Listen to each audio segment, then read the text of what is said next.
मधुर मनोहर अतीव सुंदर ये सर्व विद्या की राजधानी राजधानी।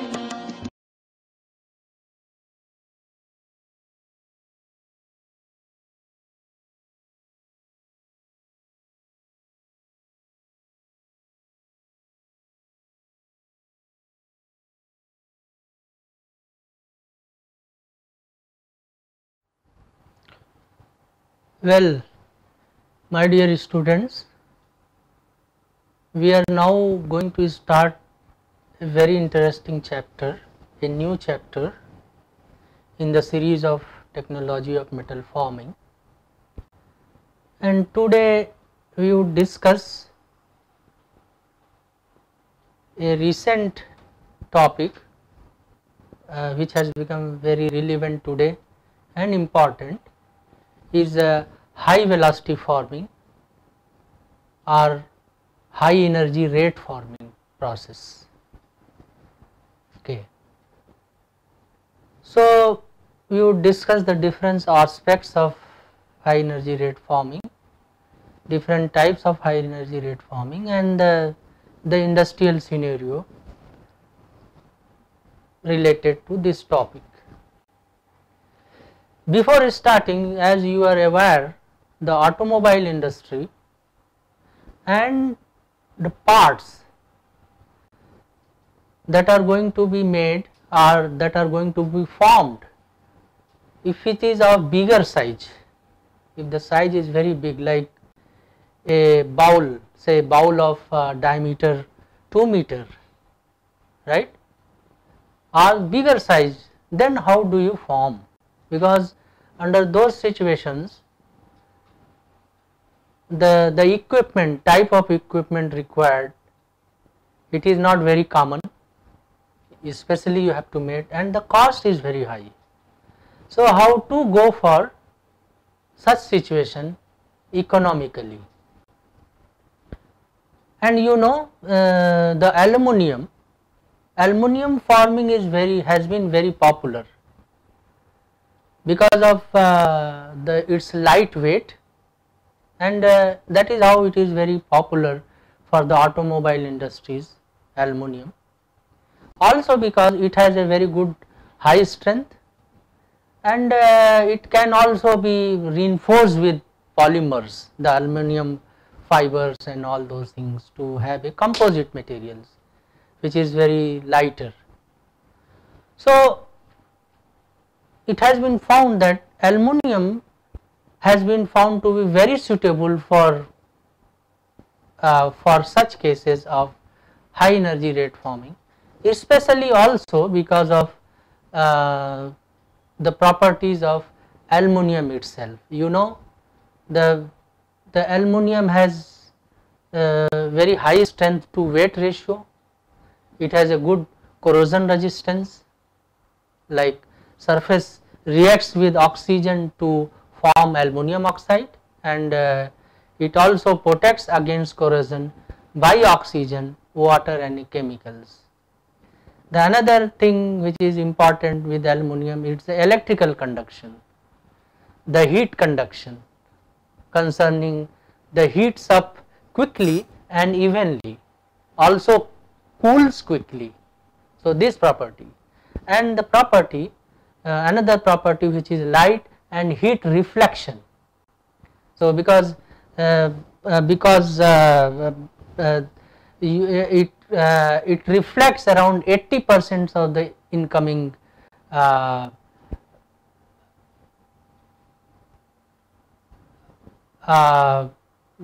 light as well as heat, and that is how it is very good for the light and heat reflection property. And very good, and the last property I would like to mention is the shaping properties. It can be shaped by most metal working process. It can also be bolted, it can be glued, it can be riveted, it can be soldered, and it can be welded very well. So, these properties makes aluminum to be very specific especially for forming, and that is how I think aluminum is the very suitable material for making bigger products like the example I gave, and the high energy rate forming is one of the emerging area for these situations. So also one has, let us see why high energy rate forming is required, because the metals normally fail in quasi static, that is under low velocity tension cases, when a phenomenon called necking occurs. You all are aware of this, right? So, and secondly, in necking the cross sectional area decreases and stress increases to the point of failure. Thirdly, at high velocity, therefore the inertia plays a role in the deformation and can offset the loss of cross sectional area, therefore reducing stress and allowing greater strain before failure. So that's how is the very important reason that high velocity forming may overcome the necking problems, and the metals in tension may also form internal voids, right, which contribute to a loss in the area and failure. So because of these reason the high velocity forming becomes very suitable for. And you know, the aluminum, the several studies shows that aluminum is the most effective for all this situation, and because of the weight itself. There are three classical problems, if you remember. The aluminum is thought to cost too much, the aluminum can be hard to join, aluminum can be hard to form. It is not like that. So the only this is the classical problem. Now with these cases like high energy rate forming, you will come to know that how easy is with this. So we will deal with these issues, and let us see how other people use the aluminum, because the aluminum intensive vehicles, if you remember, as far as the production and prototyping is concerned, you can see these two vehicles as a production vehicle as well as prototype vehicle. So these are intensively all aluminum parts. You see the body especially is aluminum parts. So here you see the Plymouth Prowler, Audio 8, Acura NS, Lotus, and other roadsters vehicle cars. Prototype Neon Light, Sable Light, Audi AL2, Ford, and these are all aluminum body, and usually it is made by hand build. So there are problems, however, with aluminum, because it is hard, very hard to form because of the traditional approach if you follow. So like here you see, if this steel panel is to be made, so and then the another aluminum body, so it is very complex and it is very hard to form. So but there is a property we call as the superplasticity. So the aluminum very much fit with the superplastic materials. See, you know the superplasticity, most of you. So superplasticity in fact relies on high strain rate sensitivity, like silly putty or chewing gums, like, so it has a very high strain rate sensitivity. So this phenomenon, that is the superplasticity, is only seen with very fine grained materials tested at elevated temperatures, and very low flow stresses are also associated with this deformation mechanism, that is superplasticity, and aluminum has been found to be very suitable for this. That means generally superplastic materials which is high energy rate sensitivity like aluminum, it will be best fitting. So, and another way, when you form by use of gas for the superplastic forming.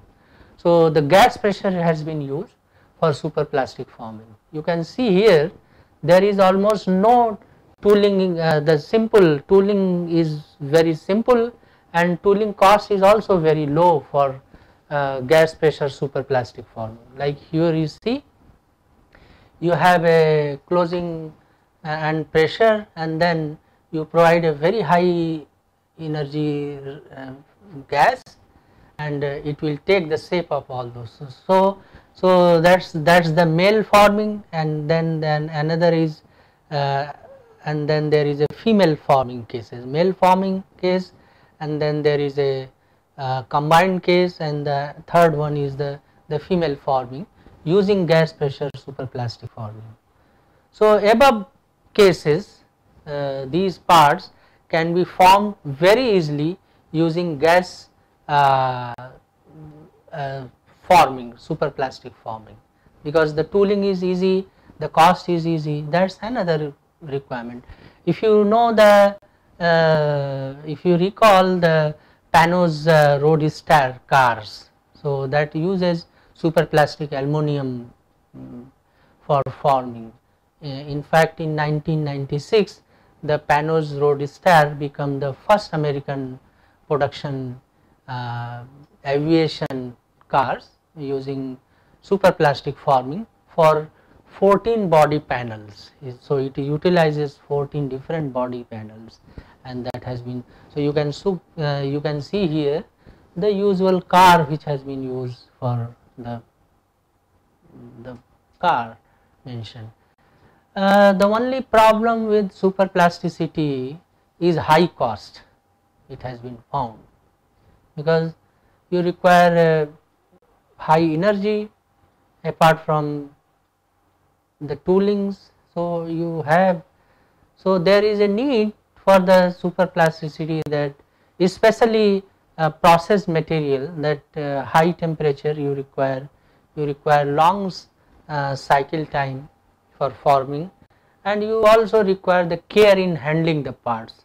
So that's, if this could be there, one can go for the superplastic forming at very high speed, and that's how one of that process comes to be, say, hydroforming, usually very popular for aerospace standards. So you know the hydroforming parts, as this shows, you form the under hydrostatic pressure. So but in hydroforming the speed is not very high, so the ram applies the, and the workpiece is in contact with a fluid kind of, it is not contact with the metallic part, and that's the simple forming process machine. Here you can see the hydroforming result shows that there is a limited ductility problems, that is dealt with repeated cycle of forming, annealing, increasing pressure, forming again and again, etc., like this case. So that's the, so to deal with this situation, to increase the productivity, to deal with the size, a bigger size, you have so one can, the people started thinking, so whether can high velocity forming help us. So under these situations, because the behavior is different at high velocity, where you have a very short time available for forming. So let us consider the photograph of Harold Ederbungs. These photograph shows the high velocity or short time phenomenon, where the key point is that inertia can affect behavior very significantly, and based on this one may imagine that the inertia may lend beneficial effect to sheet metal forming. So you can see here, see when you cut a card, when you cut a plastic card like this, so if you pass through a bullet, very high speed bullet. So it cuts so easily, length, the thickness wise, so the thickness is almost negligible, but it cuts just like a very smooth here. Similarly, when you provide a golf, so what happens when you strike the stick, the golf stick to the ball at very high speed, so the large pressure, because of the large pressure, the ball becomes compressed, and that it leads to be thrown away very quickly at very high impact. And also look at this figure where you cup forming from a milk drop. Say if you drop a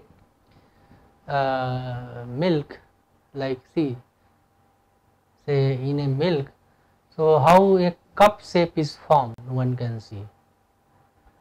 So this shows that there is forming, but this forming is for a microsecond.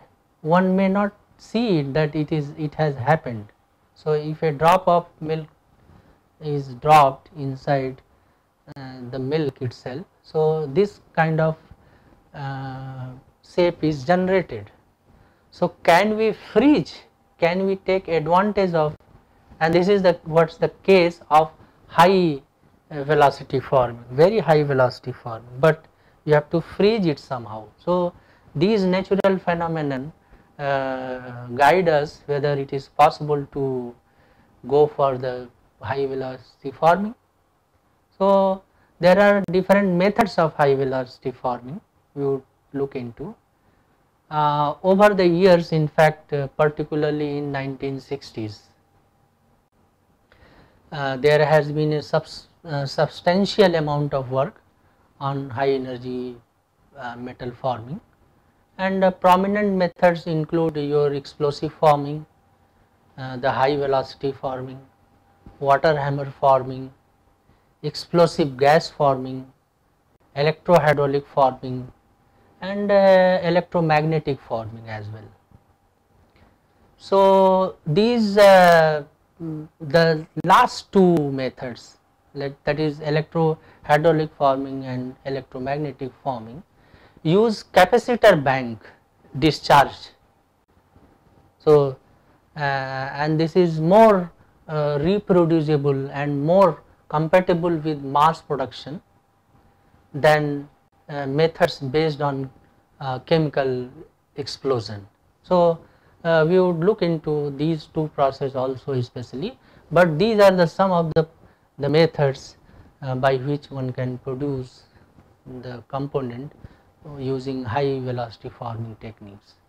So let us see one by one of these. So in what happens in explosive forming, you know that you require a explosive charge within a closed contour area, and the part that is to be formed, the charge is kept below that, and you have to put a lot of safeguards, and then once it explodes, the part get a shape because of the explosive waves generated. So a long practice technique which is known to offer solution for hard to form or large size of the part, as I said. So it has been used for many historically and currently explosively formed parts provided to like Boeing and Rocketian and others parts has been used for producing using explosive forming. Those details one can see there, but particularly this lecture is aimed to let us see as a very usual manner this class of forming processes. In electromagnetic forming scheme, if you see, you have a solenoid and you have a coil form and you have a capacitor. So if you look at this diagram, you have a charging circuit and then capacitor, and you have a coil, solenoid, and ring specimen is kept there, So this apparatus expands the specimen ring at very high velocity. So it will expand because of the capacitor bank provides the high discharge of the energy, that is in the form of electrical pulses. So if you see the time and the solenoid current, so the current reaches up to say 12 more than 12 ampere, around 20 ampere, and the solenoid solenoid current is this way, and the specimen current becomes very high, and that is how within a very short span of time the forming can takes place, and that is how we call it as the electromagnetic forming scheme. The typical practice of electroforming is like here you can see the nature of induced current. There is induced current in plate give the strong repulsion in any configuration like here. So you have a conductive plate is kept and the solenoid coil and the connectivity is shown, the capacitor and the LC circuit and all that. So usually you can only do it with conductive material, that is aluminum is also a conductive material. So one can go for the electromagnetic forming. You can see the high speed camera images that has been taken with a return like image of the electromagnetic forming here. So one can see that the free expansion of the aluminum plate, this which is captured with the 30 millisecond between the images each one, and average velocity is around 55 meter per second you see. So within the 6 mm height, centimeter height, it has been captured at the rate of 30 microsecond, and 3.6 kilojoule of the discharge of the energy at 127 multiplied by 203 multiplied by 0.8 mm thick plate is used. So aluminum plate is generally used at top. So simple 3-bar coil attachment to the capacitor has been made like here, where the pulse is of around 40 microsecond and 80 kilo ampere. So these forms you can see how quick and the gradual changes to take place happens in electromagnetic forming. Another area we call it is the electrohydraulic forming, where again the things are almost similar, but here you perform it within the water. So you have again a charging resistance, you have a step up transformer, you have the capacitor, bank of capacitor with the ignition switches, and then you have voltage drivers, you have backup dump resistors and all those things, and you have a digital oscilloscope to measure the pulses, and then it is conducted in a vacuum and the die is placed and the sample, the red one is the sample. So red one is the sample, and you can see the bridge wire where that will a hydroforming electrohydraulic wave is generated once the discharge of the capacitor bank takes place, and the red sample will be formed over the die which is of the L shape here, and a proper vacuum is provided so that the gas within the area is escaped very quickly. So the water is used here, you can see. So these are the some of the slide showing the electrohydraulic results. You see the for the titanium aluminum 6061, that's how it is formed. The size is shown, and here it is your copper, annealed copper. So this is what is formed with the static hydraulic pressure, on the left side, and other side which has been shown the electrohydraulic shock wave, which is shown in the previous case. So, you can now see the comparison of the two. In fact, high rate formability one can quantify, and one can do lot of experimentation at minor strain rates and major strains. One can locate at different strain rates, and similar experiments can be consistently show that 3 to 5 fold improvements has takes place in plane strain ductility, and one can perform the experiment. Particularly this graph shows for the experiment which has been carried out for the high rate forming on aluminum, copper and iron, you can see there. So, the high strain rate and the minor strains and the major strains has been studied.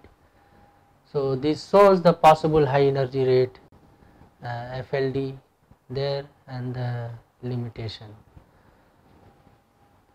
So, for the enhanced formability, what are the reasons?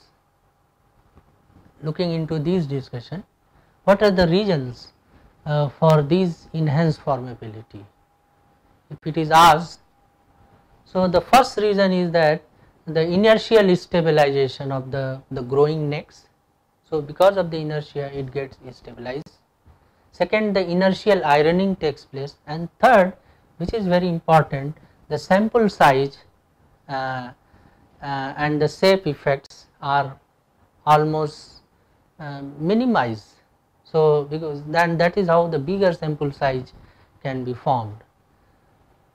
As far as the velocity and boundary conditions affecting the ductility is concerned, you see the axisymmetric ring expansion like here, and the high velocity tension here.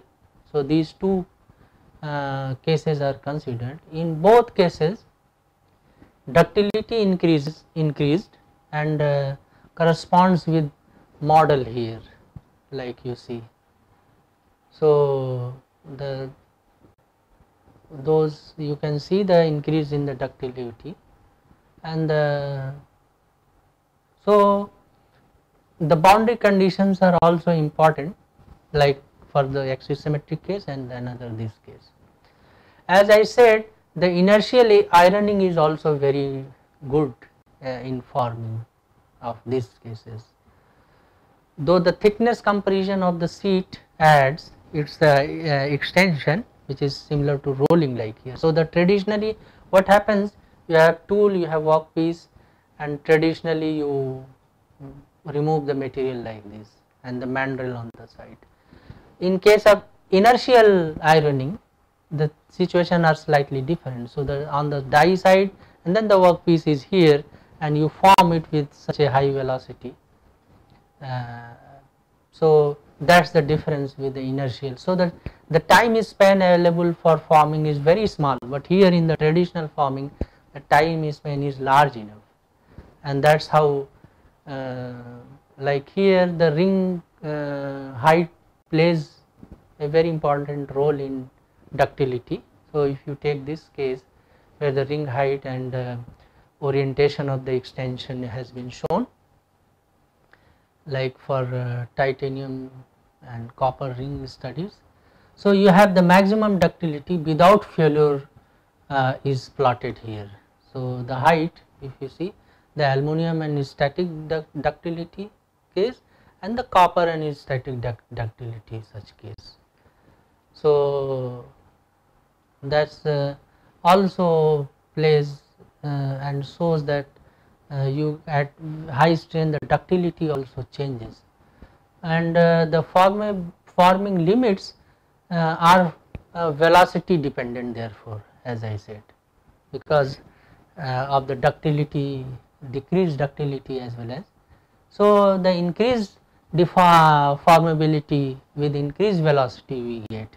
So, for an example, if you see here aluminum 6061 Ti ring sample, which where the expanded with a solenoid coil, the earlier example. So when it is undeformed, it is like here. When it is 35% elongation, that is the free expansion, it has been shown there. 42% elongation, which is free expansion, and 50% elongation with cylindrical die if you use. So one can notice that quasi-static total elongation from tensile test, it is around 26.4%. So that's the beauty of the velocity forming, and that's the forming limit that depends on the velocity, and there is increased deformation with increased velocity. As far as equipments and are concerned with the high energy, high velocity forming, because wrinkling is also important. Here in this case you are not going to put any device for reducing the wrinkling. So forming of cup forming, usually the wrinkling has been very problem associated, and you usually put blank holding. So what happens, what kind of equipment and the wrinkling control has to be careful in high velocity forming. So there are two key points regarding this. Number one, that the high velocity inhibits wrinkling, that is because the wrinkling chances are more in high velocity forming. And secondly, the high velocity forming equipment is simple. You can have a very simple equipment for this. So for an example, if you see a ring compression experiment, so here you will see, so that's the comparison of thin ring which is possible with high velocity without wrinkle, you see. So that's the another and drape forming of metal cups. So this is another cups can be formed without hole drawn, okay, at sufficiently high velocity, and there is wrinkling is inhibited here. See, you can see. So that's the vacuum, and the metal seat is kept there, and the coils around the leads and all that and die. So you can see the wrinkles are very less. So you can see the first case, second case, third case, and the last one which is done, and that's how you perform drape forming, a special name given to this case. In real practice, this case shows the drape test, as I said, drape forming, a system which is used in experimental setup for drape forming. So this is what's the drape and the coil and all arrangements. So this is the experimental setup. So you have what happens to the high surface pressure, like embossing.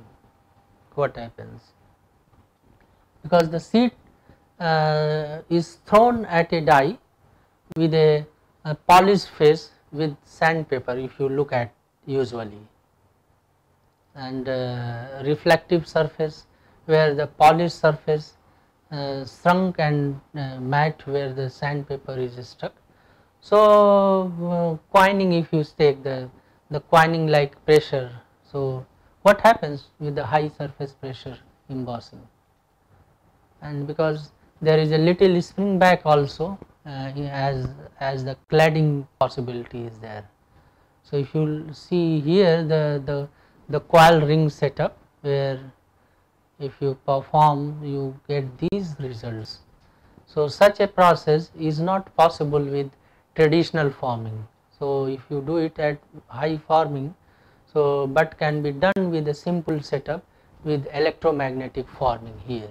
So here you can get a very good result. So the advantage with the high velocity forming is that you have a very simple tooling. So for an example, full electromagnetic forming if you use, so you can drape forming you can do, like here you have a die, you have vacuum and workpiece, just put it. And another case you can perform the stretch or cavity forming like here, whereas in strategic inserts can also be used using electromagnetic forming only where it is needed, like you can put the binder all sides and then inserts of the EM coils are made like here, and thus if you put the inserts of EM coils, the very complex reentrant components are possible with such approaches like here. So you have a punch here, then reentrant shapes. So this is what is called as a strategic insert, and so you can further make the complex parts to be produced using electromagnetic forming. This example shows a speaker diaphragm which is formed electromagnetically. You can see here the electromagnetic speaker diaphragms generally. So you have the component now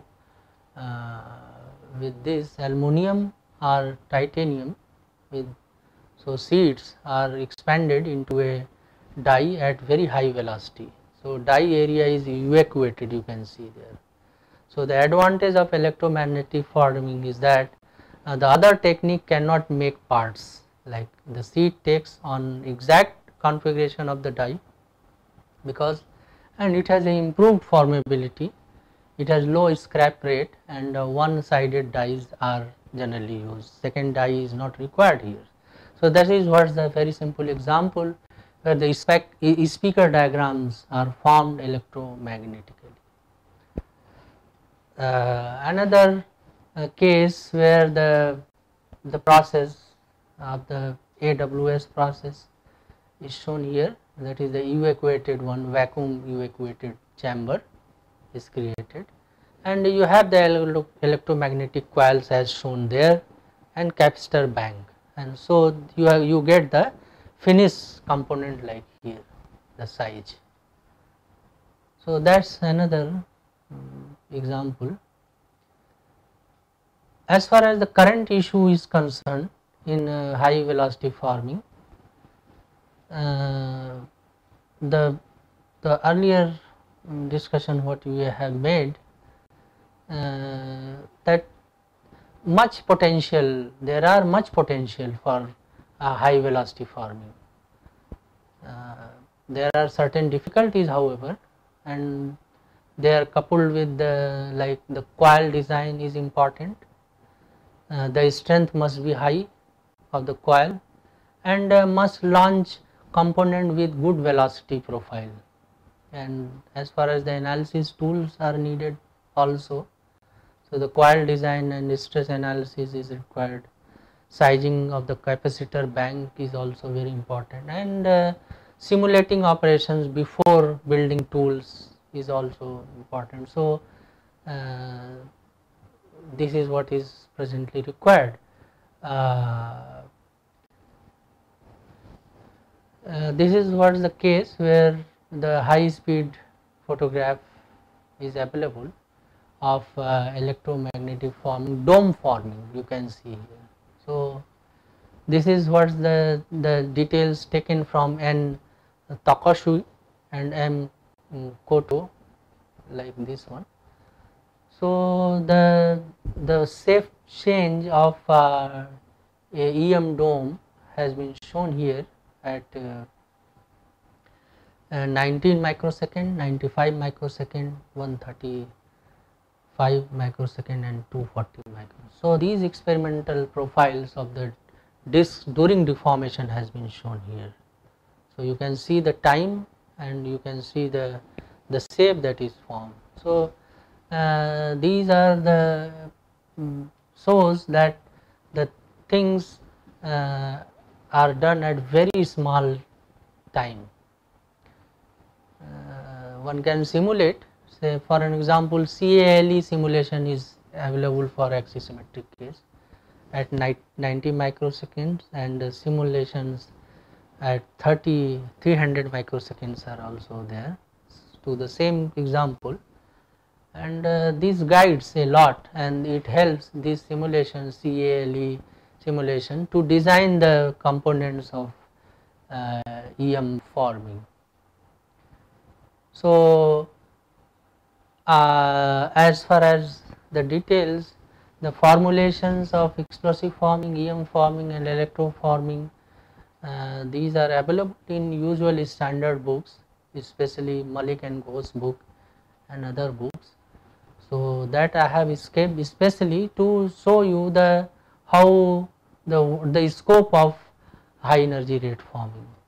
So as a summary, there are significant technical advantage with high velocity forming. So what we have so far, the formability is improved up to around 5 times, one can see, with high velocity forming.